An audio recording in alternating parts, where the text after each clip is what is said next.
Saudara-saudari yang terkasih, tidak ada kegembiraan yang lebih besar ketika seorang yang sedang sakit mendapatkan kesembuhannya. Kalau seorang yang sedang sakit ditanyai apa yang paling ia inginkan pada saat itu, saya yakin dan percaya ia akan mengatakan, saya ingin mendapatkan kesembuhan. Orang itu mungkin tidak akan berkata, saya ingin mendapatkan harta yang banyak, atau saya ingin berekreasi ke tempat yang paling terkenal.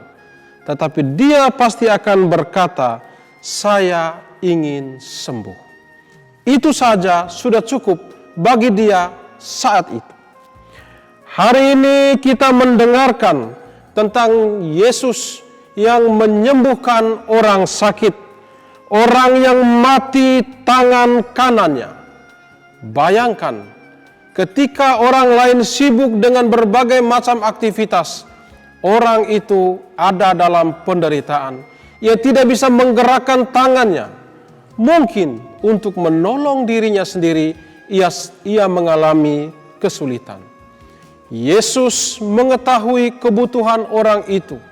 Karena itu, Yesus memberikan kesembuhan kepada orang itu sesuai dengan apa yang diinginkannya. Tetapi sayang, seribu sayang, di sekitar kita ada banyak orang yang susah melihat orang senang dan senang melihat orang susah. Dalam kehidupan Yesus dan orang-orang di sekitar Yesus juga ada yang demikian. Setelah Yesus menyembuhkan orang yang sakit itu, para ahli Taurat dan orang-orang Farisi menjadi sakit hati. Mereka bukannya bersyukur dan berterima kasih karena salah seorang dari mereka telah disembuhkan, tetapi mereka justru menyalahkan Yesus dengan amarah mereka yang meluap-luap. Karena bagi mereka hari Sabat lebih penting daripada kesembuhan seseorang yang sedang sakit. Saudara-saudari terkasih, ada nasihat bijak yang berkata, pikiran Anda akan mempengaruhi perkataan Anda. Perkataan Anda akan mempengaruhi perbuatan Anda. Perbuatan Anda akan menjadi kebiasaan Anda. Kebiasaan Anda akan menjadi karakter Anda. Karakter Anda akan menjadi nasib Anda. Dan nasib Anda ditentukan oleh pikiran Anda sendiri. Saudari-saudara terkasih, marilah kita senantiasa positive thinking. Berpikir positif daripada berpikir negatif. Pikiran-pikiran negatif akan menentukan nasib kita ke arah yang negatif. Sebaliknya, pikiran yang positif, pikiran yang baik, pikiran yang senang ketika melihat orang lain senang adalah sebuah hal yang baik.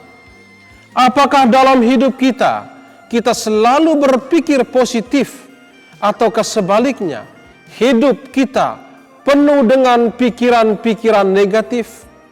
Bila seseorang di dalam dirinya, di dalam hatinya, penuh dengan hal-hal yang negatif, maka hidupnya akan terarah juga kepada hal-hal yang negatif. Karena itu berpikirlah secara positif, maka perkataanmu akan selalu positif. Berbuatlah yang positif, maka akan menjadi sebuah kebiasaan yang positif. Dan biasakanlah dirimu dengan hal-hal yang positif, karena itu akan menjadi karaktermu. Karakter yang positif akan membawa nasibmu ke arah yang positif. Nasib yang baik berawal dari pikiran yang positif. Mari menjadi pengikut Kristus yang senantiasa merasa senang melihat orang lain senang, bukan sebaliknya merasa susah bila melihat orang lain senang, seperti ahli-ahli Taurat dan kaum Farisi. Semoga